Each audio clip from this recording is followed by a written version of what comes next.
Welcome to The Real McCoy Show, where we bring on top industry leaders and discuss what makes them the real McCoy. Now, your host, Steven McCoy. Hello and welcome, and thank you so much for signing in for today's show. I'm your host, Steven McCoy, and my lovely wife, Lena. Hello, everyone. All right, we're tuning in live here in downtown Dallas. We got a very special guest who has been on the development of the software for the taxing authority. That's right, the actual appraiser who goes out and sets the value on the homes. And man, have Facebook forums been blowing up in all the neighborhoods across DFW saying, my gosh, my value did not go up $50,000, $60,000, $70,000. This county has lost their mind. So with all these text messages and emails we've been receiving, I thought, you know what? Jennifer would be the best person to break down the code because she was on the actual Texas development team who developed the software, building out the algorithms who determine the code. So we're not going to give you her address because we don't want all you guys going there and saying, oh my God, you wrote the code. But she was on the team. And with no further ado, after 26 years of building out the systems that determine home values for the counties, that's right, your county, my county here in DFW, as well as in the state of Texas, our special guest, Jennifer Sanderson, is now coming to us live on a Zoom. And we're going to hear about Jennifer. Please introduce yourself and tell us how in the world you got in the business of developing software for the taxing authorities. Hi, I'm Jennifer Sanderson.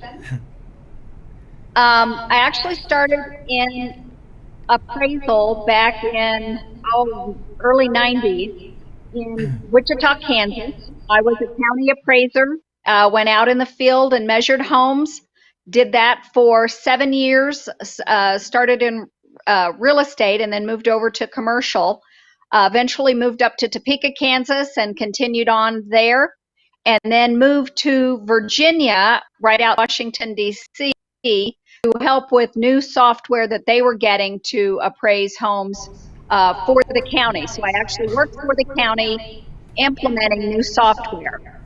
Wow. That's amazing. I eventually went to work for the company that the county purchased the software from, and now I do the software for counties all across the United States. Wow. That's incredible. Can you tell us the story about how isn't your dad, he was a home builder, and when you got into the appraisal side, what did he think about that? His exact quote was, "I went to the dark side." That's how a lot of our... Yeah, he never adjusted to the fact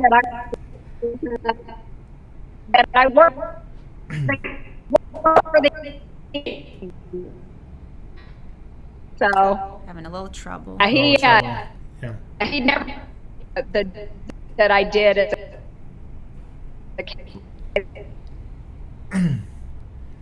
We're getting a little bit of trouble on our connection. Everyone's dealing with the new Zoom world that we've been living in.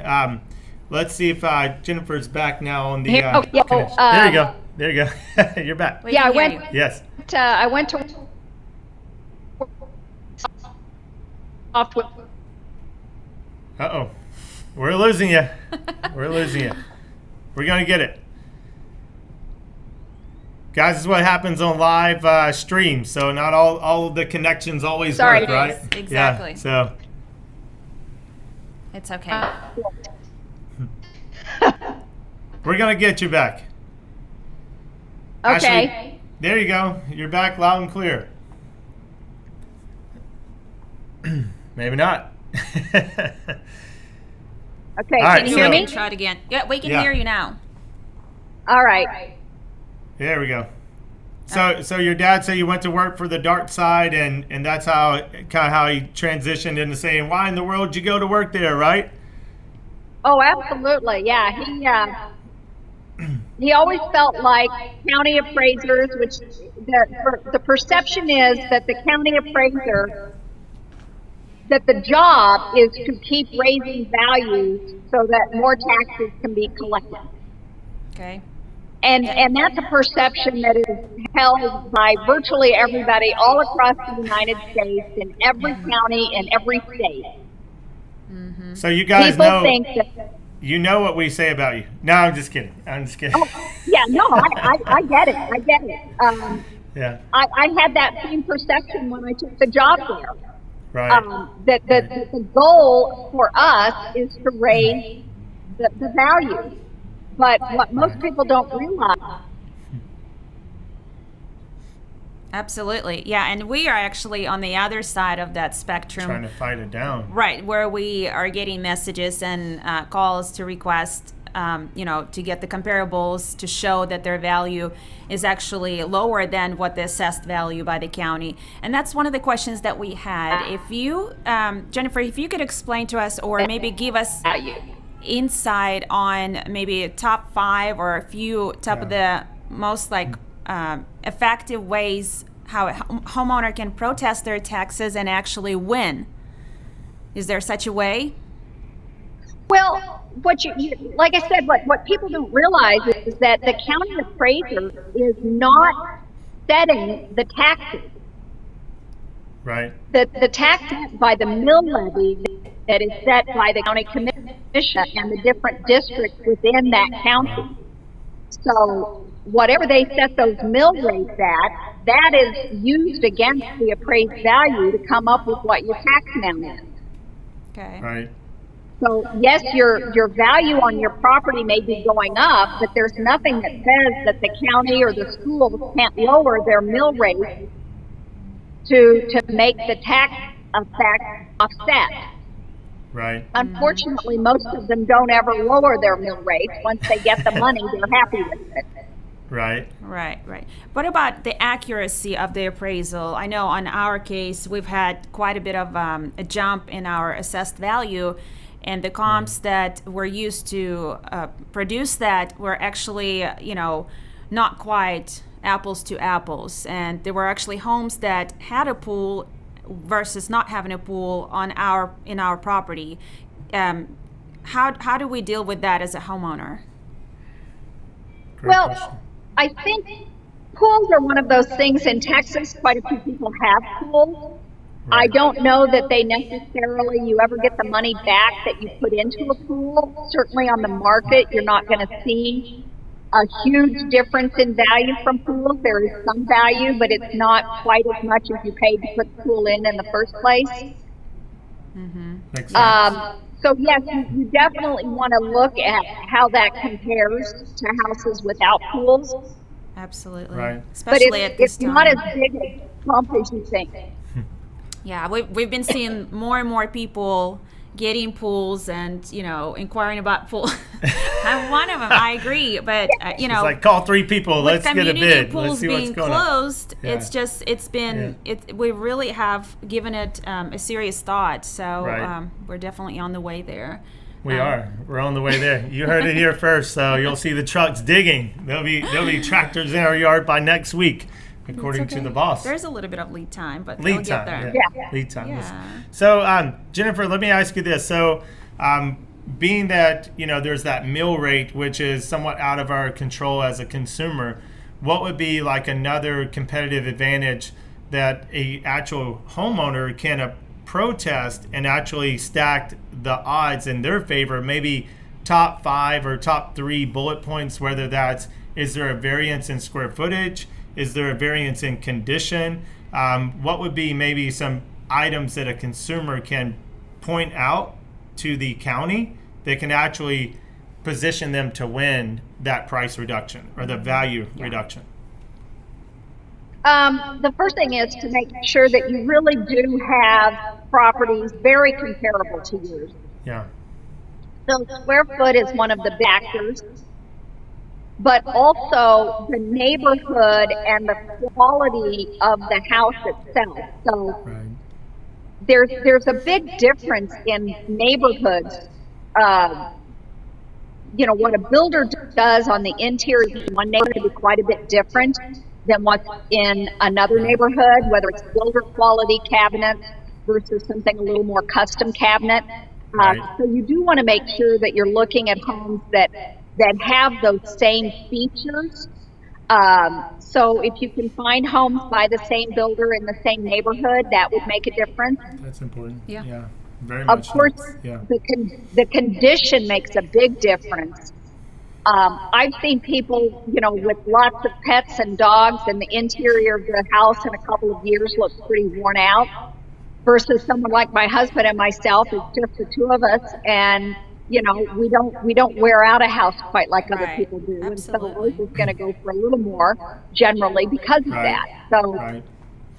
so that can make a bit of a difference, but finding good comparable properties is something that you can do, and understand that the county appraisers have information about every property in the entire county. So they have a huge database to Sure. work from, and Sure. they know which neighborhoods are comparable.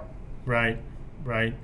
So, based on condition, how would you point that out to the actual county that your condition is different versus having just bringing that up in conversation? Would you actually supply them pictures of wear and tear items? Would you say, A, we need our carpet replaced, B, we do not have Yeah. granite, C, we got these old white appliances. I don't even know if they even sell white appliances anymore.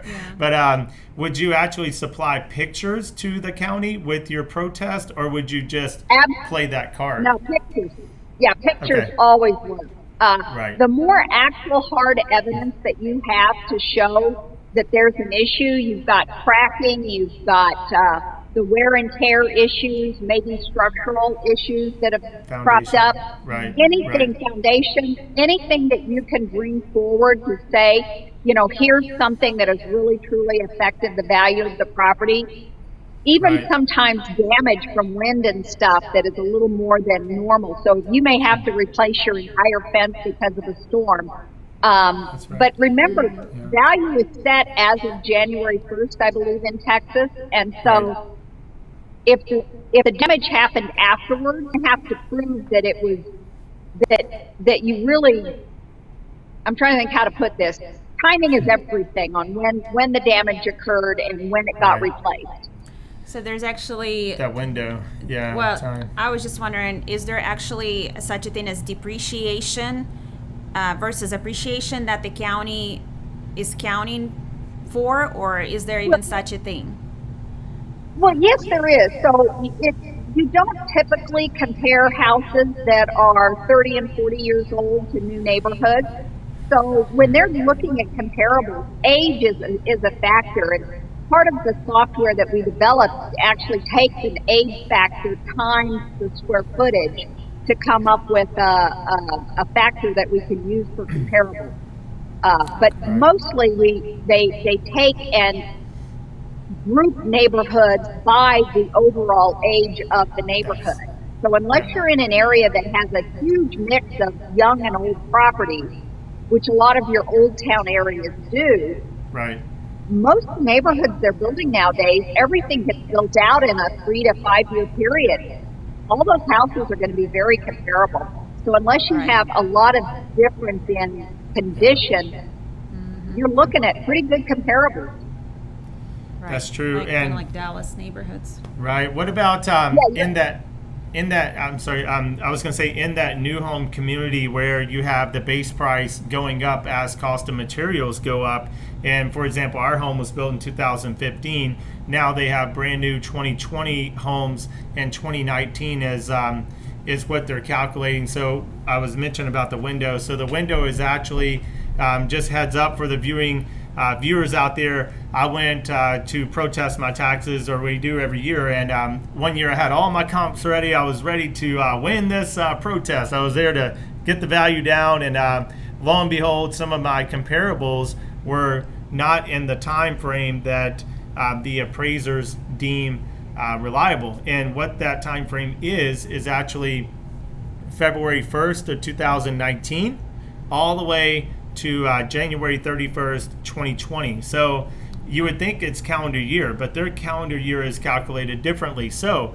be sure you're mindful of that, whether you request comps from us or another agent or someone, an attorney or someone who is helping you on your behalf, to be sure those dates are actually applicable to the time frame the appraisers use at the county. Because last thing you want to do is have 5 of them that are January 29th and they say, I'm sorry, pal, well, they don't even apologize. They just, there's like 5 people and they all just stamp this paperwork and say all in favor, and I say no, and they say aye. And next thing you know, we got a $50,000 price increase. So, so on that new homes, what I was alluding to is it important to point out to the county, look, guys, 2020 home and 2019 home cost, yeah, you're right, that cost $70,000 more than our house did 5 years ago.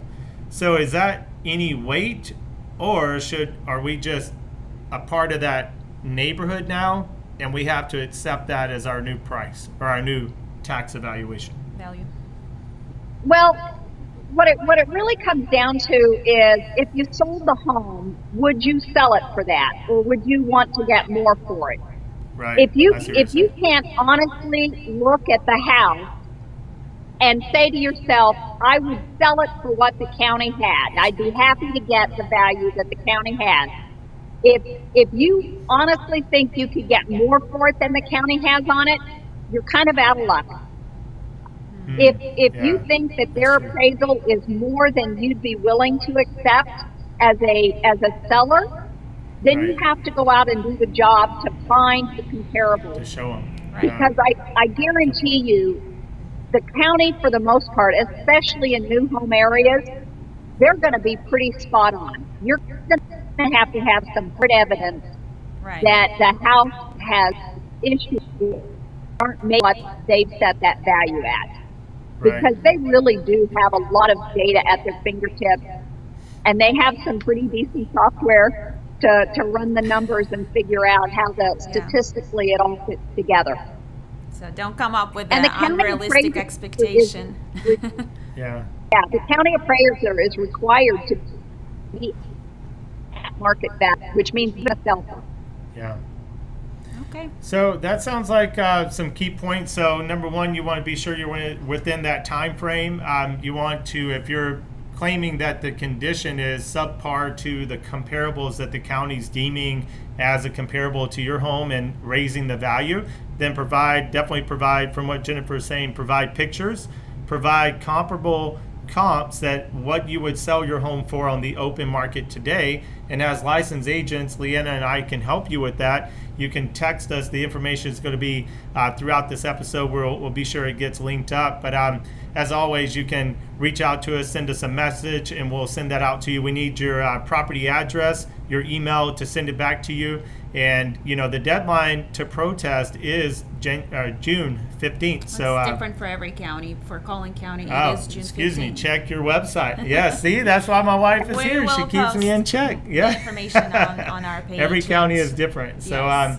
So Jennifer, we want to say, thank you so much for joining us today. Is there anything else that maybe can stack the odds in our favor? And one last thing I wanted to ask: how many times when a person protests, what are the percentages that they actually get a reduction versus the value staying the same? Is it worth our time and effort of making that protest? What's that percentage? I think it's different in every county. Right. I'm not sure in Collin County just what that percentage is. Yeah. I would say that when I was on the appraiser side of things, usually we only, especially in new home areas, if the houses were less than 10 years old, right, you're probably only going to get a 20 or 30% maybe of getting that value reduced without some good hard evidence. Because newer home areas, right now, the market is so hot that new home areas, there's plenty of sales, and they have that information. So we're seeing unless you really have good information, you're not as likely to get a reduction. Older home areas, there's a lot more wiggle room. and they're likely to give you a bigger reduction in an older area. Yeah, so it's worth the shot. Yeah, it definitely is worth the shot when you've got an older home, but anything less than 10 years at this, you better have evidence to go with, not likely to get a reduction.